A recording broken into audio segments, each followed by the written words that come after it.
Hello दोस्तों, मैं हूं जगदीश जोशी।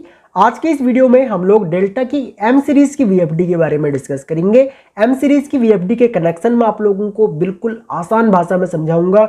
और अभी हम लोग मैनुअल से इसके कनेक्शन समझ रहे हैं, क्योंकि ये मैनुअल की एक सीरीज चल रही है हम लोगों की वीएफडी की। जब ये कंप्लीट हो जाएगी तो उसके बाद हम लोग प्रैक्टिकल वीडियोस के ऊपर आएंगे। कुछ वीएफडी के प्रैक्टिकल लेक्चर्स मैं ऑलरेडी इस चैनल के ऊपर अपलोड कर चुका हूं। अगर आपने नहीं देखे हैं वो, तो आप लोग उनको भी देख सकते हो। बाकी जो रह गए हैं उनके लिए मैं इन फ्यूचर वीडियोस लेके आऊंगा। अगर आप लोग RLC, PLC, VFD, HMI, SCADA या फिर ऑटोकैड इलेक्ट्रिकल, इनके कोर्सेज अगर आप लोग बिल्कुल बेसिक टू एडवांस सीखना चाहते हो, तो आप लोग हमारी वेबसाइट या एंड्रॉयड ऐप से इनके कोर्सेज ज्वाइन कर सकते हो, जहां पे हम लोग बिल्कुल जीरो लेवल से आप लोगों को इलेक्ट्रिकल ऑटोमेशन सिखाते हैं। और अगर आप लोगों को कोर्सेज से रिलेटेड कोई भी डिटेल चाहिए तो आप लोग इस नंबर पे कांटेक्ट कर सकते हो। बाकी आपको हमारी वेबसाइट या एंड्रॉयड ऐप दोनों के ही लिंक इस वीडियो के नीचे डिस्क्रिप्शन में मिल जाएंगे। अगर हम लोग एम सीरीज की वीएफडी की बात करें, तो जैसे कि मैं आपको अपने पुराने लेक्चर्स में भी बता चुका हूं कि वीएफडी के कनेक्शन को हम लोग दो पार्ट्स में डिवाइड कर लेते हैं। एक तो पावर के कनेक्शन होते हैं, एक कंट्रोलिंग के कनेक्शन होते हैं। तो पावर के कनेक्शन में यहां पर भी L1, L2, L3 या फिर RST वाले जो टर्मिनल्स है, ये हम लोगों के इनपुट के टर्मिनल्स होंगे, जहां पे हम लोग RYB कनेक्ट करेंगे, जो भी हमारा इनपुट आ रहा होगा। ओके, और जो RB, RC है, ये कंट्रोलिंग के टर्मिनल्स होते हैं। मान के चलो अगर आप लोग अपनी वीएफडी को किसी कॉन्टैक्टर से पावर दे रहे हो, तो उस केस में आप लोग क्या काम कर सकते हो, इन दो टर्मिनल्स को यूज कर सकते हो कंट्रोलिंग पर्पस के लिए। इन केस अगर आपकी वीएफडी में कोई भी अलार्म जनरेट होता है, कोई भी एरर जनरेट होता है फॉल्ट की कंडीशन में, तो उस केस में क्या होगा, वो कॉन्टैक्टर ऑफ हो जाएगा और आपका वीएफडी जो है उसकी पावर कट ऑफ हो जाएगी। ओके, जो B1 B2 है, ये ब्रेक रजिस्टर्स के लिए है, ये ऑप्शनल रहता है, लगाना चाहो आप लोग तो लगा सकते हो।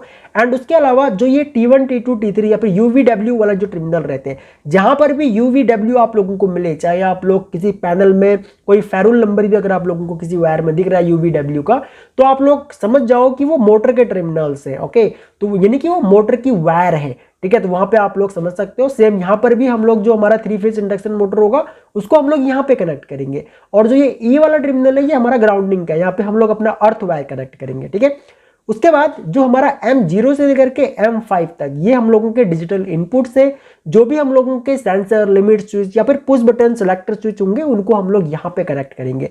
यानी कि हमारे इनपुट सेंसिंग डिवाइसेस जो होंगे वो पुश बटन या लिमिट स्विच या फिर सेंसर होंगे, जिनको हम लोग यहाँ पे कनेक्ट करेंगे। और पीएनपी या एनपीएन के जो कनेक्शन होंगे वो हम लोग अपने अकॉर्डिंग कर लेंगे, जो भी हम लोगों को सुटेबल लगता हो। अभी यहाँ पे जो कनेक्शन हो रखे हैं वो एनपीएन टाइप के हो रखे हैं। अगर हम लोगों को पीएनपी टाइप के कनेक्शन करने हो, तो हम लोग जो ये कॉमन वायर हम लोगों ने ये ग्राउंड से ले रखी है ना, यहाँ पे कॉमन सिग्नल लिया हुआ है, तो पीएनपी के केस में हम लोग यहाँ से वायर ना लेकर के हम लोग +24 वोल्ट वाला भी एक टर्मिनल होगा यहाँ पे, तो वहां से हम लोग ये कॉमन जो वायर है इसको हम लोग ले लेंगे। बाकी के कनेक्शन यहाँ पे सेम होंगे। एनपीएन टाइप के कनेक्शन करोगे तो वहां पे एनपीएन सेंसर चाहिए होगा आप लोगों को। अगर आप लोग मान के चलो आपका इनपुट सेंसिंग डिवाइस जो है वो एनपीएन सेंसर है, यानी कि जो इनपुट सेंसिंग डिवाइस आपका अगर सेंसर है, तो वहां पे एनपीएन के केस में आप लोग एनपीएन सेंसर यूज करोगे। अगर आप लोग +24 वोल्ट को कंट्रोल कर रहे हो, तो वहां पे आप लोग एक पीएनपी प्रॉक्सिमिटी सेंसर यूज करोगे।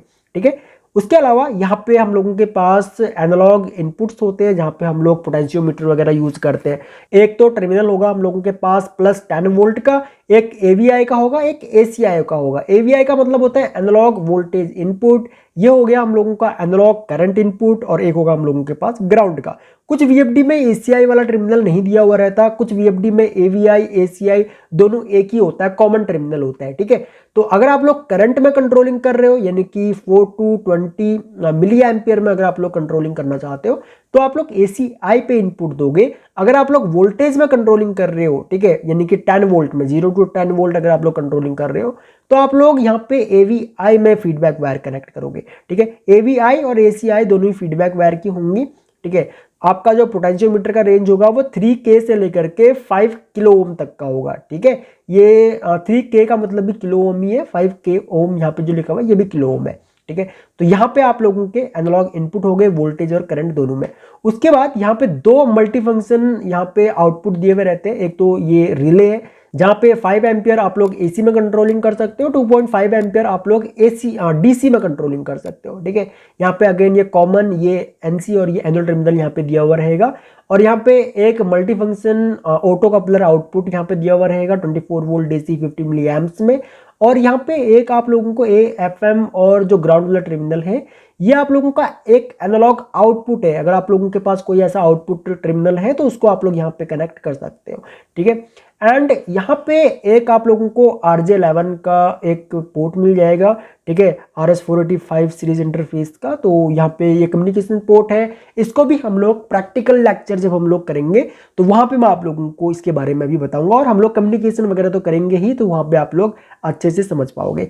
और PNP NPN का यानी कि जो सोर्सिंग सिंकिंग टाइप के जो कनेक्शन होंगे, सोर्स टाइप सिंक टाइप, तो वो यहाँ पे सिंपली ग्राउंड या फिर +24 वोल्ट आप लोग इंटरचेंज कर सकते हो। अगर आप लोग VFD की पावर यूज कर रहे हो कंट्रोलिंग में तो आप लोग ग्राउंड और एक +24 वोल्ट वाला जो टर्मिनल होगा उसको आप लोग यूज करोगे।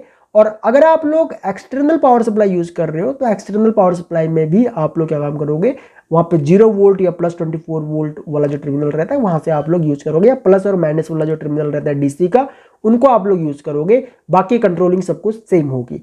आई होप कि आप लोगों को समझ में आया होगा। बाकी अगर आप लोगों का कोई भी डाउट हो इस टॉपिक से रिलेटेड तो आप लोग वीडियो के नीचे कमेंट कर सकते हो, मैं आपके सारे कमेंट्स पढ़ता हूँ। सो इस वीडियो लेक्चर में इतना ही गाइस, थैंक्स फॉर वॉचिंग। मिलते हैं अपने नेक्स्ट वीडियो लेक्चर में।